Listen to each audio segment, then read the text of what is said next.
The Pittsburgh Steelers have signed Cordarrelle Patterson to a 2-year deal. What that means to the offense, bringing a guy who's had success in the past at running back and wide receiver, what is definitely long in the tooth. That and a lot more here on the Locked On Steelers podcast. I'm your host, Chris Carter. Let's get into it.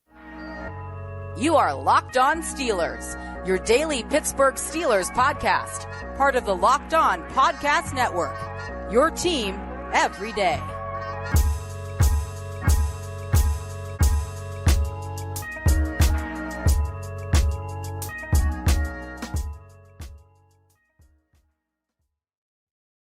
Hello, welcome to the Locked On Steelers podcast. I'm your host, Chris Carter, bringing you your daily dose of all things on the Pittsburgh Steelers. As always, you can find the show in your favorite podcasting apps and on YouTube. Like this video if you enjoyed. Subscribe to this YouTube channel to get all of your daily Monday through Friday episodes, as well as our bonus content. We thank you for making us your first listen every day because we're your team every day. And today's episode is brought to you by Game Time.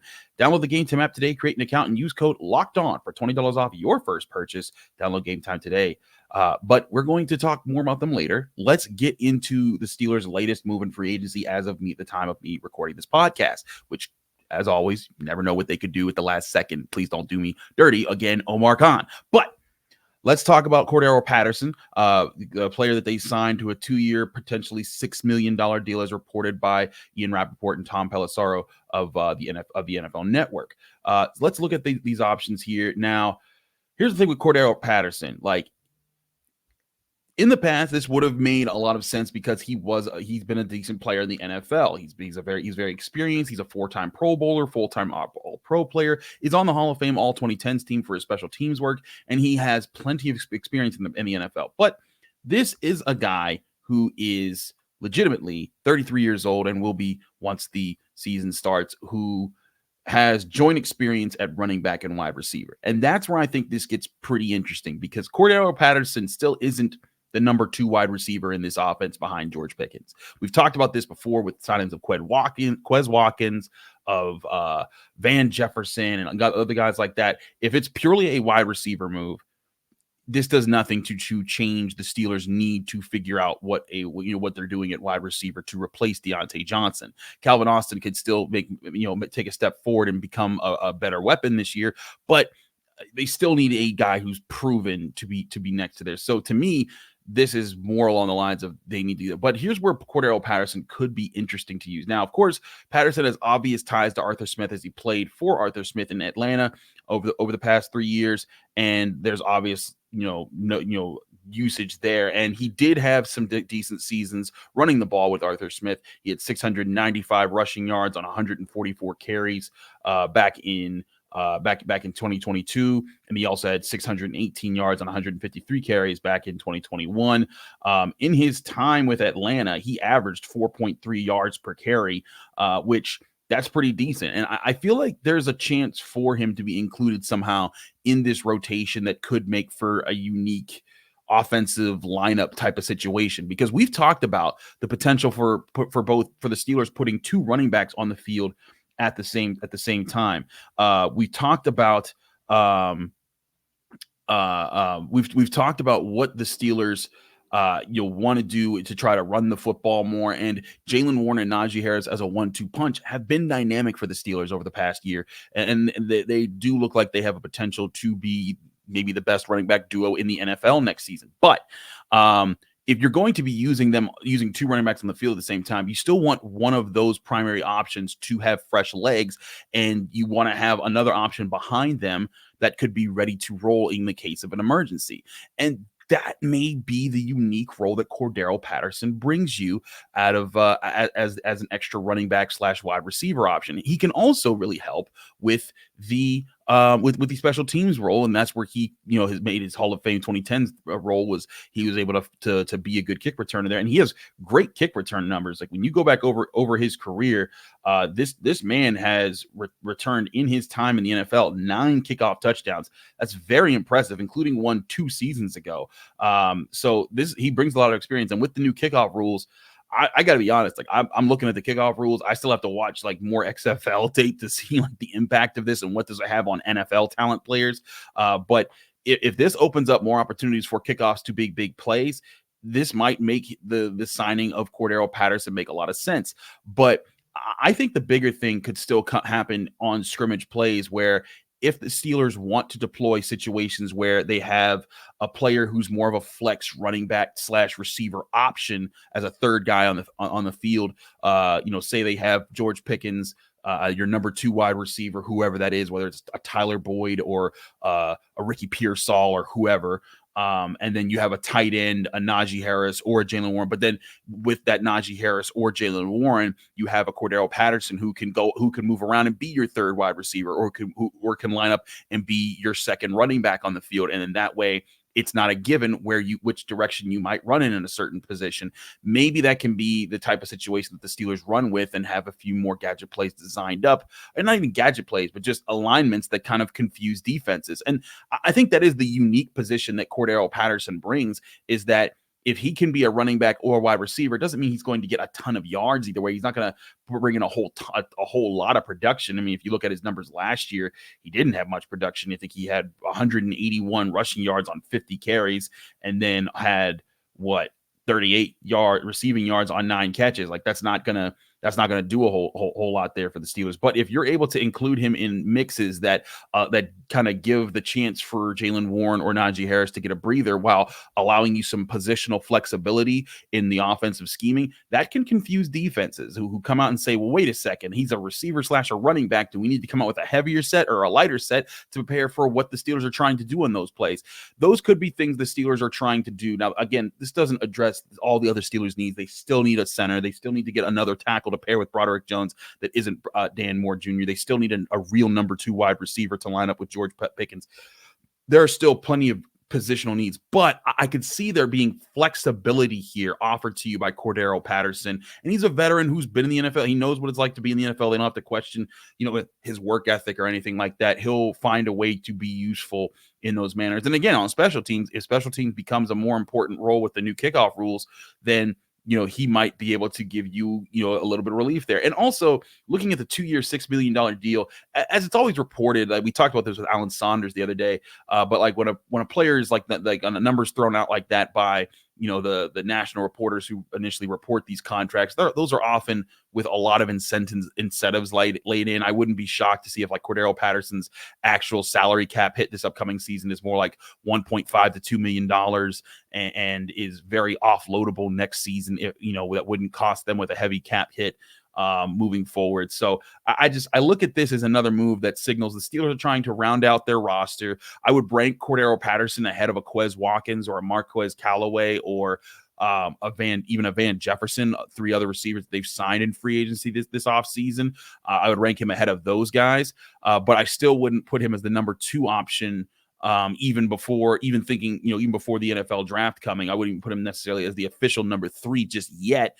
But I think that he could be an interesting utility piece for this offense that moves them around. We know how they tried to use Connor Hayward a little bit last year to move a bit around. Maybe this is another piece that kind of gives them some positional flexibility that keeps defenses guessing and maybe puts, another sort of interesting option there for Arthur Smith's offense to provide some variety for defenses to address. But speaking of defenses, the Steelers' defensive line is still a group that we've addressed on this show a lot, and still a group that I think could use some replenishing and some reinforcements there. They got a Dean Lowry, a defensive line addition there, but what else could they do that could really help the future of this defensive line? We'll talk about that here and the best way for the Steelers to attack that on the Locked On Steelers podcast. I'm your host, Chris Carter. Stick with us. We got a lot more to discuss.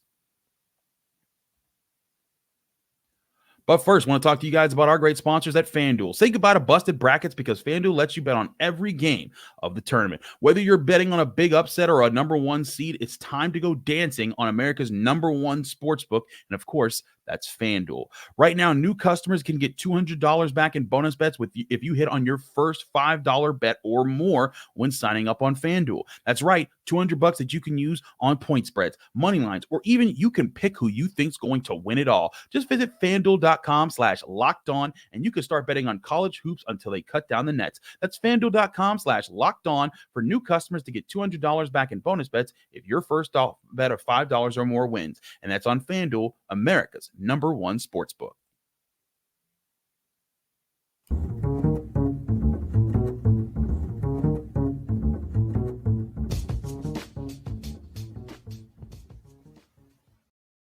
Back here on the Locked On Steelers podcast, I'm your host, Chris Carter. We continue with our discussions here. We discussed the signing of Cordarrelle Patterson. Let's take a step back at a bigger picture thing the Steelers have to look at, and that's at the state of their defensive line. Now, looking at the way their defensive line's set up right now, we can see the Steelers still, they're going to be bringing back, Cam Hayward, Larry Ogunjobi, Keanu Benton. They've re-signed Montrevious Adams. So they definitely have a lot of the same options there. They still have DeMarvin Leal, who they could still, keep around, who can improve from last year, needs to improve from last year moving forward.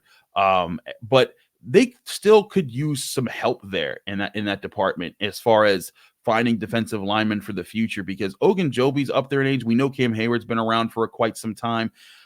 I think the Steelers need another guy to still pair with Keanu Benton moving forward as a bruiser on the inside. We know DeMarvin Leal has interesting characteristics that could make him a nice tweener, but he hasn't been officially an inside defensive lineman, and he didn't even dress for quite a few of the Steelers games last season, which is not a good sign. So how do the Steelers get that help? Well, the defensive line, group in free agency kind of got thinned out over the past few weeks, and the Steelers didn't make any moves there. So you assume they're going to have to do so in the NFL draft. And that could be an interesting situation, because this is not a year that's being praised for a large list of defensive linemen who is a great class. Everyone's talking about the corners, the wide receivers, the offensive tackles, but the defensive line class, not as much. And I think it could be interesting if they get a certain group of guys who they could land somewhere on day 2 in the draft. Now, I don't see this team taking a Byron Murphy or a Jazon Newton in the first round of the draft. I don't think that those guys are the right fit for this team when they have other needs that would be great fits for them in the first round. But if they got either one of them, that could be an answer for the defensive line for the long term to pair with Keanu Benton. But let's talk about other options here. And the option that comes right after those two guys, who could be the first defensive lineman off the board in the second round, is Braden Fisk, who I've talked about before in this show as a 6'5", 297-pound defensive tackle from Florida State. He's a guy who made a lot of great plays for Florida State over the years in his career. He's also a guy that tested well at the combine. He looks like to be a sharp player who studies his game very well and can play very well. I think that if the Steelers end up getting that guy in the second round, it's a win for them, and I think that he is a long-term pairing with Benton that could make for a nasty defensive tackle pair. But I think there's going to be a lot of teams that have their eyes on Fisk, and he probably won't make it to 51, where the Steelers naturally pick in the second round. And let's face it, if the Steelers get an offensive tackle or a corner in the first round, they're probably going either receiver or center in the second round, and that would take Fisk out of the options there. So looking at other options, this could be interesting to explore as far as guys who come behind them. Now, that includes other guys like T'Vondre Sweat, who's the other defensive tackle from Texas this year. He's a bigger option there, and he's humongous and has that size. He tested a little bit better, I believe, at the at his pro day than he did the combine. There were some people concerned with that he was a bit overweight at the combine, and that there weren't that he could have done better there. But T'Vondre Sweat could be a decent third round option if he's still there in the third round for the Steelers to take and say, hey, all right, here's another big man to pair with Keanu Benton. He'd have a year to learn before he starts getting some serious reps, but he could at least be a good depth option. Another guy that I really like is Michael Hall Jr. out of Ohio State.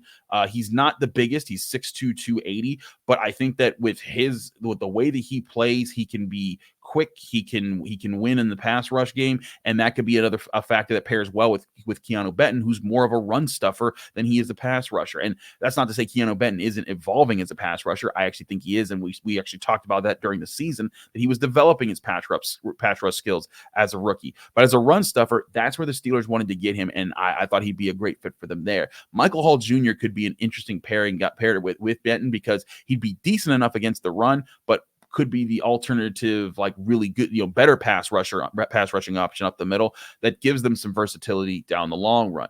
And that's where I think the Steelers are at an interesting kind of decision here as far as the type of defensive lineman that you get. Because once you get past those first round guys, often you're running out of guys. You're not going to see guys that are both pass rushers and run defenders that are specialties at both those. That's what often makes first round picks. That's why Cam Hayward to them was such a steal at 31st overall. They were like, man, that guy can stuff the run and get after the quarterback.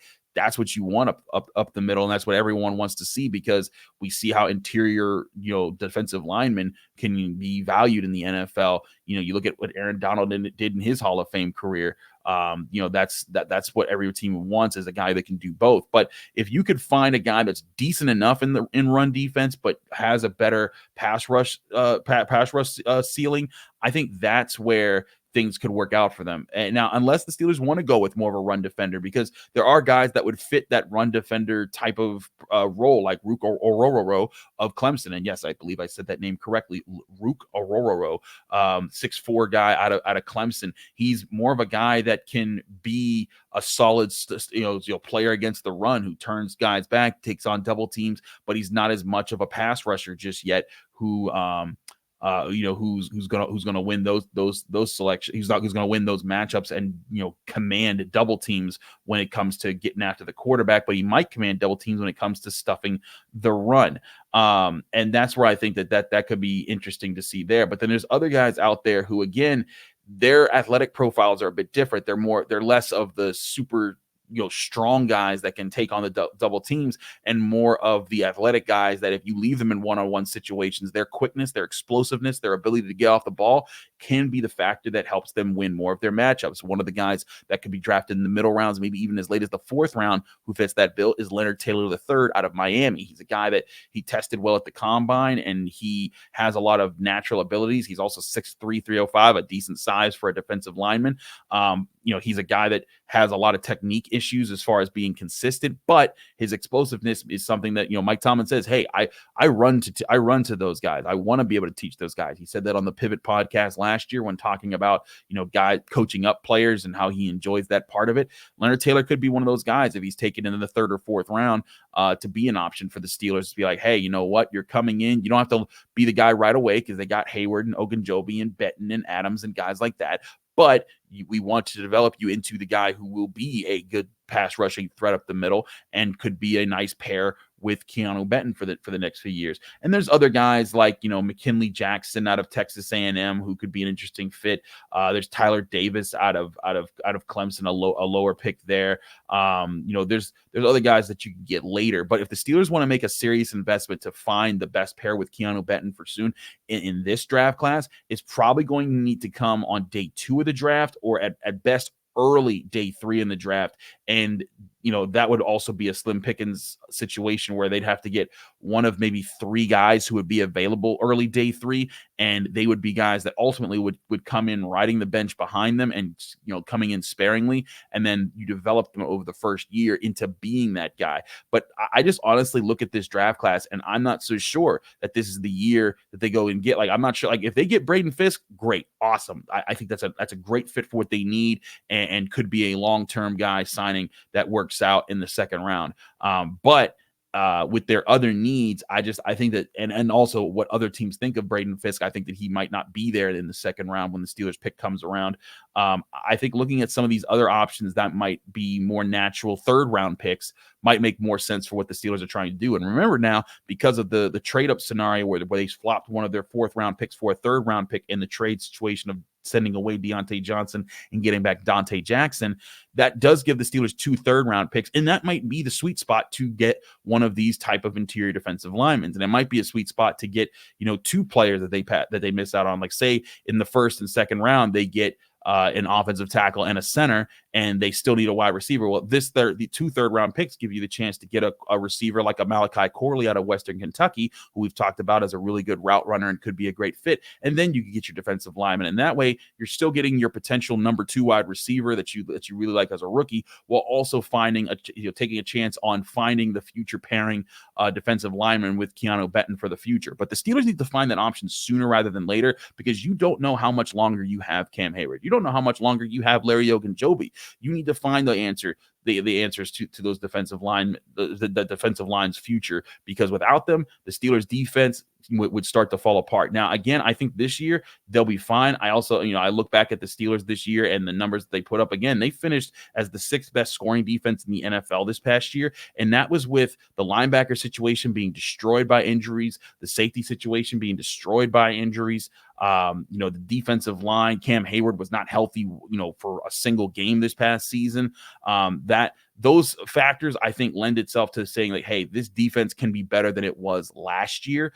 But you also want to find the continuity for the defensive line that carries over year to year and helps them kind of keep that trajectory pointing upwards, moving forward after this season. And frankly, we don't know. We got to see if Cam Hayward gets back to being a top tier interior defensive lineman, because, for some that have a short memory, some people look back, oh, well, he was injured this year. Cam Hayward hasn't been that guy for years. What are you talking about, Chris? No, he has been. In fact, the 2 years before he got hurt this past season, he had over 10 sacks in both of those seasons as an interior defensive lineman. That makes you one of the best defensive players in the NFL if you're getting 10 plus sacks from the inside of the defensive line. Cam Hayward has been that guy for many years. Last year, he just got an injury before the season that carried on into the season and then limited his production. Now, does he recover from that? We have to see. That's going to take time to prove. But I think Cam Hayward's shown that he deserves the benefit of the doubt, and that's why the Steelers are sticking with him as a captain moving forward and still paying him what they're paying him.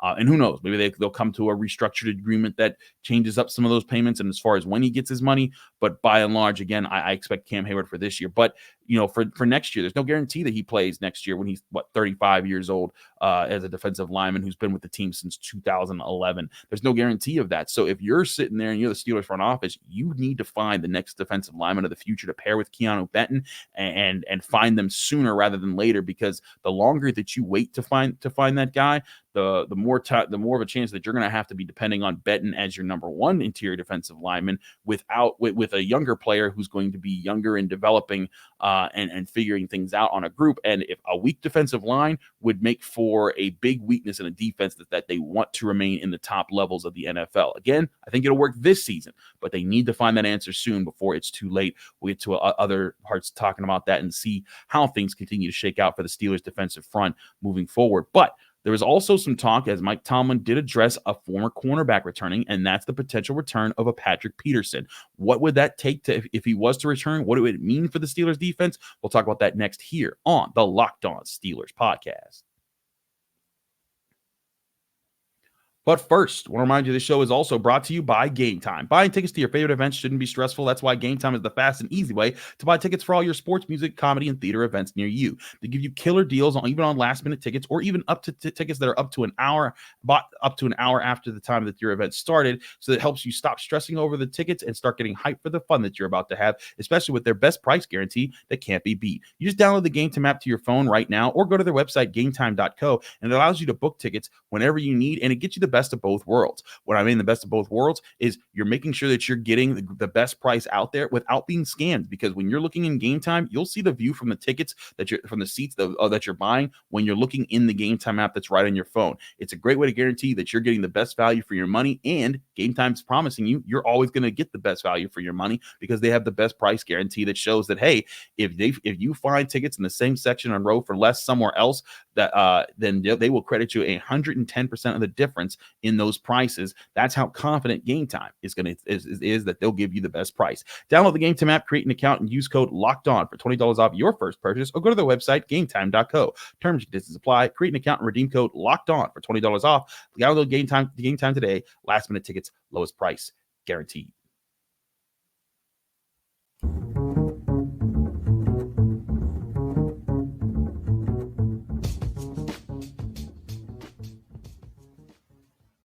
Back here in the Locked On Steelers podcast, I'm your host, Chris Carter. We continue with our discussions here on the Pittsburgh Steelers, and let's flip to something else that we saw here. And this was something else that came from the owners' meetings that I didn't highlight too much on, but I wanted to step back and talk about this because I thought it'd be interesting to address the current secondary situation. And this was that Mike Tomlin did say during the owners' meetings that the team would be open to bringing back Patrick Peterson for its secondary, but that's a move that would come sometime later. So let's talk about this for a sec. So first of all, Patrick Peterson wasn't a bad player for the Steelers, but he was just a bad contract for the Steelers going into this season. A $9.7 million cap hit for a guy that couldn't consistently play at outside corner and did make plays. And again, he's a savvy player. And we even talked about what would be the potential for him playing a safety type role for the Steelers. That could be interesting, but again, not for $9.7 million.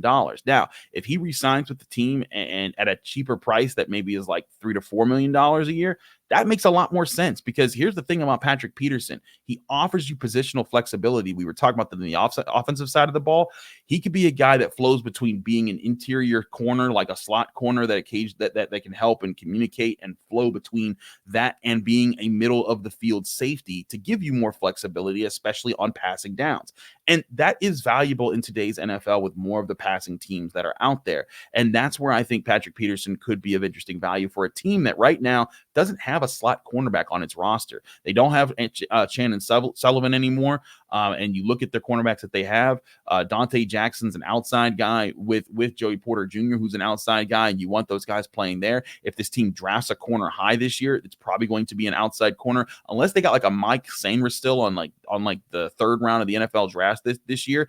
I don't see an NFL draft prospect that would come in and be a plug and play ready starter at slot corner. Now, maybe they can find one still in free agency. Slot corner is not my expertise as far as who would be the best fits there. But Patrick Peterson could be a guy that could help you there in certain spots and give you packages where that does work. I've also talked about the position as far as maybe if they got a safety like Tyke Smith out of the draft, and that's a guy that could probably take a 4th round pick to spend to get out of Georgia. But Tyke Smith is a safety who's played a lot of slot coverage. And if they could get a guy who could line up in the slot and help there, that could be your option there that helps in the long run with the safety position. And that's where I think the Steelers are probably looking at. They want more flexible guys that can do that, that can bring that kind of coverage. You know, Deshaun Elliott is a strong safety option that could be there. Maybe he helps with that on occasion, but you probably want that to be a rotation of guys. You don't want that necessarily to be one consistent guy unless you find a person who's very good at it, like Mike Hilton was for the Steelers for years. But even Mike Hilton in his time with the Steelers,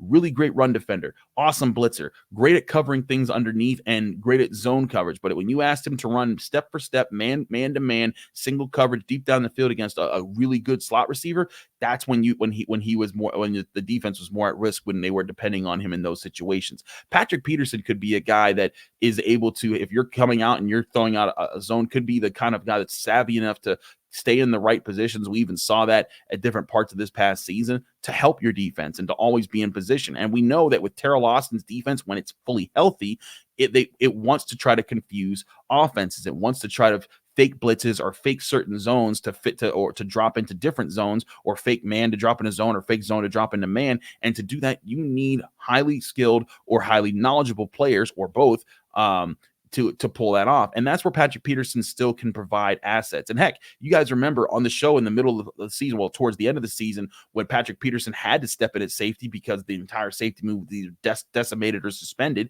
he filled in and he talked about, hey, I'm down to extend my career by a few years by playing safety for a little bit. If he can adjust to that and give you just solid play there, that's value. And if they can get him for a contract that's around $2 to $4 million, somewhere in that range per year, that's not a bad situation to have Patrick Peterson back on. Again, it saves you a lot of money from the 9.7 that he would have, and it would make it so that he doesn't have to play outside corner, because that's not the money that you're paying. So it also signals to me that, like, hey, they're preparing for the idea. Because again, Mike Tomlin didn't say they're definitely doing it. He didn't say it's definitely coming down the line. He said it may come down the line if certain things line up. That tells me the Steelers are probably looking to see, hey, who do we get in the draft? Do we get an outside corner that's a legit cornerback 2 next to Joey Porter Jr.? Do they get a slot corner who's a legit slot corner? They don't have to worry about that position anymore. Or do they not get any corners or not get any safeties that can take on that role confidently? And if they do, they know that Patrick Peterson can be their guy in the at least for this upcoming season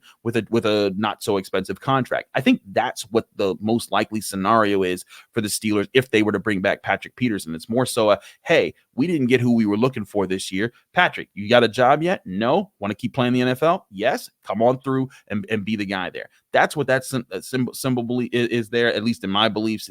But I think there's still, it shows the Steelers are keeping their options open. But I think it's also a good sign for Omar Khan that he is keeping his options open, because that shows that, hey, they're being flexible to all the different things that they want moving forward. And it shows that their defense has the flexibility, and at least in its scheme, to bring in different talented guys to fit in different spots. spots and take on what different offenses are trying to show them week in and week out. We'll have a lot more to discuss on other potential moves the Steelers have in free agency. Who knows? They probably make another signing very soon. But I'm your host, Chris Carter. Follow me on Twitter and Instagram at Carter Critiques. Read my work at the Pittsburgh Post-Gazette, post-gazette.com. Pitt's Pro Day is today, Wednesday. I'll be there covering that live with Abby Schnabel. We'll be covering that. If you have any interest in some of the Pitt Panthers from the football team that are looking to prove that they deserve to be in the NFL, we'll be covering that live there. Follow me on Twitter and Instagram at Carter Critiques for my work there. And again, read my work in the Pittsburgh Post-Gazette. Find me here on the Locked On Steelers podcast every day, Monday through Friday, on your favorite podcasting apps and on YouTube. Like this video if you enjoy it. Subscribe to this YouTube channel to get all of your daily Monday through Friday episodes. Back tomorrow with more on your Pittsburgh Steelers right here on the Locked On Steelers podcast.